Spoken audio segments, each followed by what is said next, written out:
गृह मंत्री अमित शाह ने बुधवार को प्रेस कॉन्फ्रेंस कर बताया कि प्रधानमंत्री नरेंद्र मोदी 28 मई को नई संसद भवन का उद्घाटन करेंगे। इस मौके पर पीएम मोदी 60,000 श्रम योगियों का भी सम्मान करेंगे, जिन्होंने संसद भवन के निर्माण में अपना योगदान दिया।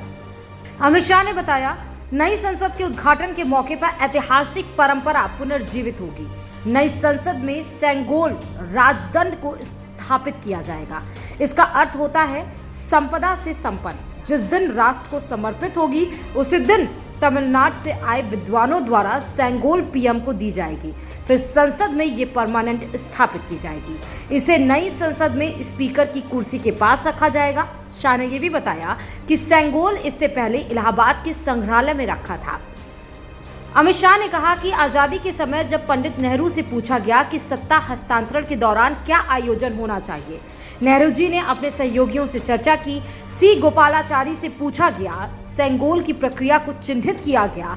पंडित नेहरू ने पवित्र सेंगोल को तमिलनाडु से मंगवाकर अंग्रेजों से सेंगोल को स्वीकार किया। इसका तात्पर्य था कि पारंपरिक तरीके से ये सत्ता हमारे पास आई। शाह ने बताया कि सेंगोल के इतिहास और डिटेल में जाते हैं। सबसे महत्वपूर्ण बात यह है कि सेंगोल जिसको प्राप्त होता है, उससे निष्पक्ष और न्यायपूर्ण शासन की उम्मीद की जाती है।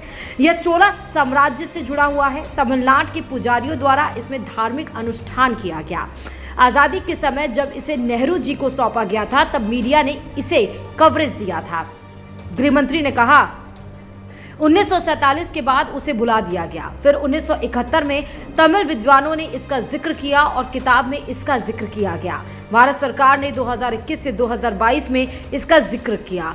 96 साल के तमिल विद्वान भी 28 मई को संसद के उद्घाटन के वक्त मौजूद रहेंगे। वे 1947 में नेहरू को सेंगोल सौंपे जाने के वक्त मौजूद थे। सेंगोल संस्कृत शब्द शंकु से लिया गया है, जिसका अर्थ है शंख।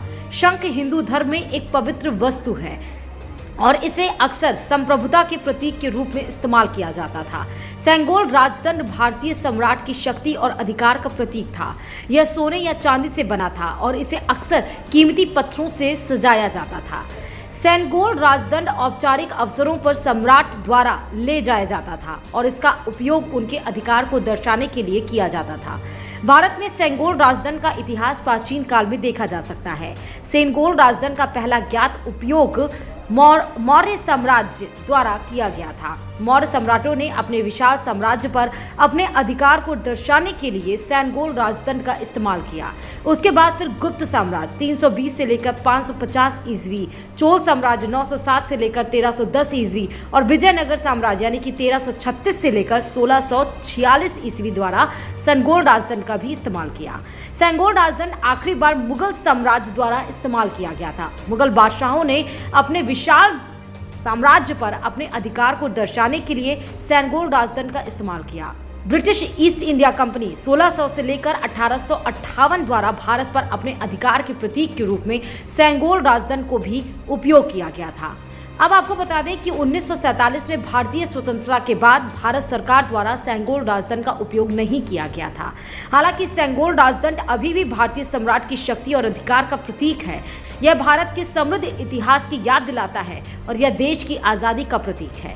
इलाहाबाद संग्रहालय में दुर्लभ कला संग्रह के तौर पर रखी गोल्डन स्टिक को अब तक नेहरू की सोने की छड़ी के रूप में जाना जाता रहा है। हाल में ही चेन्नई के गोल्डन कोटिंग कंपनी ने इलाहाबाद संग्रहालय प्रशासन को इस स्टिक के बारे में महत्वपूर्ण जानकारी दी थी। कंपनी का दावा है कि यह कोई स्टिक नहीं बल्कि सत्ता हस्तांतरण का दंड है। गोल्डन ज्वेलरी कंपनी VBJ यानी कि का दावा है कि 1947 में उनके वंशजों ने ही इस राजदंड को अंतिम वायसरॉय के आग्रह पर बनाया था। Bureau report, Dainik Bhaskar digital.